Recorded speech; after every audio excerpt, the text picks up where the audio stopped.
ગુજરાતમાં વરસાદે ફરી જોર પકડ્યું છે. છેલ્લા 24 કલાકમાં 96થી વધુ તાલુકાઓમાં વરસાદ પડ્યો છે. સૌથી વધુ વરસાદ ડાંગના આહવામાં 4 ઇંચ, જ્યારે ચીખલી અને ક્વાંટમાં 3 ઇંચ વરસાદ પડ્યો છે. 26 ઓગસ્ટે ઉત્તર ગુજરાતમાં ભારે વરસાદની આગાહી કરવામાં આવી છે. ત્યારે જાણીશું કે ક્યાં શું આગાહી કરવામાં આવી છે. ગુજરાતમાં ભારે વરસાદની હવામાને આગાહી કરી છે. ગુજરાતમાં અનેક ભાગોમાં વિરામ બાદ ફરી વરસાદની આગાહી કરવામાં આવી છે. દક્ષિણ ગુજરાતમાં ભારે વરસાદની હવામાન વિભાગની આગાહી છે. વલસાડ, નવસારી, દમણમાં ભારે વરસાદની આગાહી છે. દાદરા નગર હવેલીમાં પણ ભારે વરસાદ પડી શકે છે. અઠવાડિયામાં સમગ્ર રાજ્યમાં સારા વરસાદની શક્યતા છે. 26 ઓગસ્ટે ઉત્તર ગુજરાતમાં ભારે વરસાદની આગાહી છે.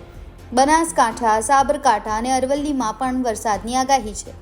ત્યારે જાણીતા આગાહીકાર અંબાલાલ પટેલે લેટેસ્ટ આગાહી કરી છે. તેમણે કહ્યું છે કે આગામી 23થી 26 ઓગસ્ટમાં ગુજરાતમાં ભારે વરસાદ થશે, કારણ કે બિહાર અને બંગાળ તરફ થતો લો પ્રેશર મધ્યપ્રદેશ અને ગુજરાતમાં તેની અસર થશે. અરબી સાગરની સિસ્ટમ મજબૂત થશે. ગુજરાતમાં ભારે વરસાદની શક્યતા છે. ઉત્તર ગુજરાતમાંથી ભારે વરસાદ પડી શકે છે. 26મી પછી વધુ એક સિસ્ટમ સક્રિય થશે. સપ્ટેમ્બર અને ગણેશ ચતુર્થીના દિવસે પણ વરસાદની શક્યતા છે.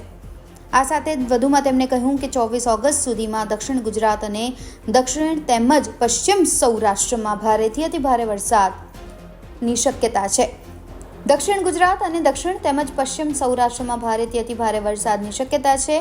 તેમણે વધુમાં કહ્યું કે ઉત્તર ગુજરાતમાં લો પ્રેશર બનતા બહોળા વિસ્તારમાં પૂર્વ ભારત, મહારાષ્ટ્ર, કચ્છ બહોળો વિસ્તાર ત્યાં વરસાદ પડી શકે છે. સાયક્લોનિક સિસ્ટમ બનતા ઉત્તર ભારતથી મહારાષ્ટ્ર સુધી વરસાદ થઈ શકે છે. 20થી 25 ઓગસ્ટ સુધી ગુજરાતમાં ભારેથી અતિ ભારે વરસાદની આગાહી અંબાલાલ પટેલ દ્વારા કરવામાં આવી છે. તેમણે કહ્યું છે કે આ દિવસો દરમિયાન મેઘરાજા ગુજરાત પર મન મૂકીને વરસી શકે છે. ખાસ કરીને આગામી સપ્તાહ ગુજરાતમાં વરસાદી વાતાવરણ રહેશે. આ સાથે જ આવનારા 48 કલાકમાં ઉત્તર ગુજરાતના ભાગોમાં ભારે વરસાદ થવાની શક્યતા છે. યલો એલર્ટ પણ જાહેર કરવામાં આવ્યું છે.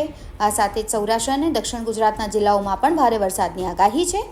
ત્યારબાદ વરસાદની સિસ્ટમનું જોર ઘટવાથી હળવોથી મધ્યમ વરસાદી ઝાપટા પડી શકે છે. બ્યુરો રિપોર્ટ, ગુજરાત તક.